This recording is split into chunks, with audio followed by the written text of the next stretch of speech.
नमस्कार। लक्ष्य आरएस के इस डिजिटल प्लेटफॉर्म पे आपका स्वागत है। और आज जिस टॉपिक के बारे में अपन चर्चा करने जा रहे हैं, डेफिनेटली आपने रात को कुछ महसूस किया होगा। तो जो रात को भूकंप आए हैं उसके बारे में अपन थोड़ा सा उसका बेसिक डिटेलिंग और उसके पीछे की मैकेनिक्स के बारे में अपन क्या करेंगे, चर्चा करेंगे।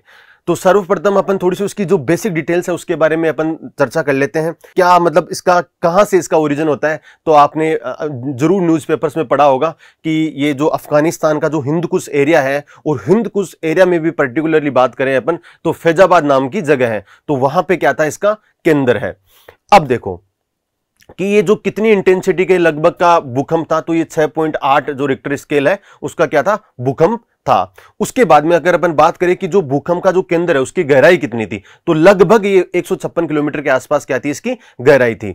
फिर अगर अपन बात करें कि कौन कौन से एरिया जिस जो भूकंप आया इससे इफेक्ट हुए, तो ये मेनली अफगानिस्तान हुआ, पाकिस्तान हुआ, और भारत में अपने राजस्थान तक क्या हुआ है, इसका भूकंप का प्रभाव अपन को देखने को मिलता है।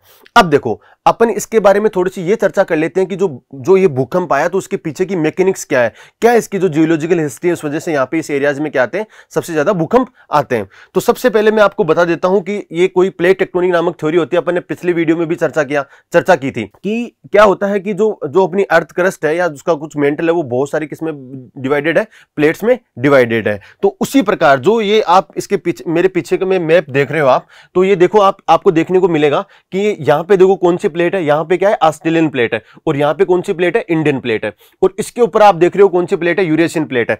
तो इनको क्यूमुलेटिवली इंडियन और इसको क्या बोला जाता है, इंडो ऑस्ट्रेलियन प्लेट बोला जाता है, और उसके ऊपर क्या है, यूरेशियन प्लेट है। अब देखो आपने जब जो आप हिमालय फॉर्मेशन की जो थ्योरियां पढ़ते हैं तो उसमें आपने जरूर ये पढ़ा होगा कि जो दोनों प्लेट है उसके टकराने से क्या हुआ, हिमालय का निर्माण हुआ है। आपको यह भी पता है कि हिमालय कैसा माउंटेन है, यंग फोल्ड माउंटेन है, नवीन वलयुक्त पर्वत है, कि मतलब अभी भी आपने ये देखा होगा कि हिमालय की हाइट है वो आज भी इंक्रीज हो रही है। हिमालय की हाइट आज भी क्यों इंक्रीज हो रही है, क्योंकि दोनों प्लेटें क्या हो रही है, आपस में अभी उनका क्या हो रहा है, अभिसरण हो रहा है। अब देखो कि इसमें आपको यह देखने की जरूरत है कि कौन सी प्लेट गमन कर रही है, मतलब कौन सी प्लेट ऊपर की तरफ जा रही है। तो आपने देखा होगा कि ये एक अपन ने अभी देखा कि इंडो ऑस्ट्रेलियन जो प्लेट है वो क्या कर रही है, ऊपर की तरफ जा रही है। और कैसे जा रही है, लगभग 1 सेंटीमीटर 1 साल की दर से क्या हो रही है, ऊपर की तरफ खिसक रही है। और ऊपर कौन सी प्लेट है, यूरेशियन प्लेट है। अब देखो कि हमेशा जो प्लेट भारी होगी वो कहां जाएगी, नीचे की तरफ जाएगी। तो ऊपर अगर यूरेशियन प्लेट है और नीचे कौन सी प्लेट है, इंडो ऑस्ट्रेलियन प्लेट है, तो ये प्लेट भारी होने की वजह से क्या हो रही है, यूरेशियन प्लेट के क्या हो रही है, नीचे की तरफ जा रही है। तो इस प्रकार जो यहां की जियोलॉजी है वो थोड़ी सी क्या है, स्टेबल नहीं है अभी, और थोड़ी सी जियोलॉजिकल जो इनका फॉर्मेशन है वो डिस्टेबलाइज होने के कारण यहां पे क्या होती रहती है, थोड़ी सी टेक्टोनिक मूवमेंट होते रहते हैं, और क्या होता रहता है, भूकंप आते रहते हैं। तो ये तो बात हुई किसकी, अपने मेनली ये जो इंडियन प्लेट और यूरेशियन प्लेट की कहानी की बात हुई। अगर अपन अब देखो थोड़ी सी अपन इंडिया के अंतर्गत भी क्या कर लेते हैं, थोड़ी सी भूकंप की बात कर लेते हैं। तो जो इंडिया में मेनली जो अपना 59% ऑफ द एरिया है वो किससे अफेक्टेड है, वो अपने भूकंप से अफेक्टेड है, कि वहां पे क्या आते रहते हैं, भूकंप आते रहते हैं। देखो मैं थोड़ा बता देता हूं आपको, ये आप मैप देख रहे हो लगभग, है ना। तो ये जब आपने ये मैप देखा तो आप इस मैप में देख सकते हो कि ये जो लगभग है ना, ये सिस्मिक मैप जोन जो 2002 में, अभी जैसे मान लो कि अभी कितने जोन है अपने इंडिया में 4 जोन में डिवाइड किया गया है, वो अभी अपन देखेंगे।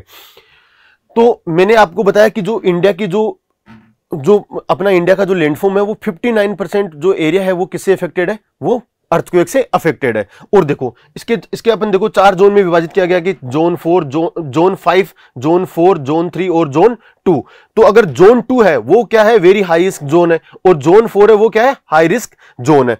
अब देखो जो जोन अपना 5 में है, जो जोन 5 में कौन कौन से एरिया आते हैं, तो जोन 5 में देख सकते हैं आप, जम्मू कश्मीर आता है, उत्तराखंड आता है, हिमाचल प्रदेश आता है, थोड़ा नेपाल वाला पार्ट आता है, तिब्बत वाला पार्ट आता है, लद्दाख वाला पार्ट आता है, जो उत्तरी पूर्वी राज्य हैं, है ना, अंडमान और निकोबार हो गया, अपने गुजरात हो गया, ये सब किस में आते हैं, जोन 5 में आते हैं। और उसके अलावा जो थोड़े से जरूरी सारा एरिया है ना जोन 5 में नहीं आता, आप ऊपर मैप में भी देख सकते हो, कुछ एरिया यहां का जोन 4 में भी आता है। और जोन 4 में इसके अलावा जो दिल्ली वाला एरिया है, पंजाब वाला एरिया, राजस्थान वाला एरिया, हरियाणा वाला एरिया है, कुछ एरिया वो भी किसमें आते हैं, जोन 4 में आते हैं। तो ये मोटी मोटी किसकी बात हुई, जो अपने जो सिस्मिक जोन इंडिया में है, जो डिवाइड कर रखे हैं गवर्नमेंट के द्वारा, उसकी अपन ने बात कर ली। इसके अलावा एक चीज आपने और देखी होगी कि ये हमेशा बोला जाता है कि ये ये मॉडरेट अर्थक्वेक है, या फिर ये क्या है, ग्रेट अर्थक्वेक है, ये मेजर अर्थक्वेक है, या लाइट अर्थक्वेक है। तो इसके बारे में मैंने थोड़ा सा बताने की कोशिश की है कि जब भी 8 जो इंटेंसिटी है, आज 8.0 से ज्यादा की जो इंटेंसिटी से अगर अर्थक्वेक आएगा तो उसको क्या बोला जाएगा, ग्रेट अर्थक्वेक बोला जाएगा। अगर 7 से 7.9 के आसपास का अर्थक्वेक आएगा तो उसको क्या बोला जाएगा, मेजर अर्थक्वेक बोला जाएगा। और अगर 6.1 से 6.9 तक आता है तो उसको क्या बोला जाएगा, अपने स्ट्रॉन्ग अर्थक्वेक बोला जाएगा। अगर 5.5 से 6 तक आता है तो उसको कौन सा अर्थक्वेक बोला जाएगा, मॉडरेट अर्थक्वेक बोला जाएगा। इसके अलावा अगर मैं आपको एक स्पेसिफिक सी चीज और बताता हूं कि जो अपना दिल्ली जो एनसीआर एरिया है वो खुद एक क्या है, वहां पे जियोलॉजी वहां की क्या है, स्टेबल नहीं है।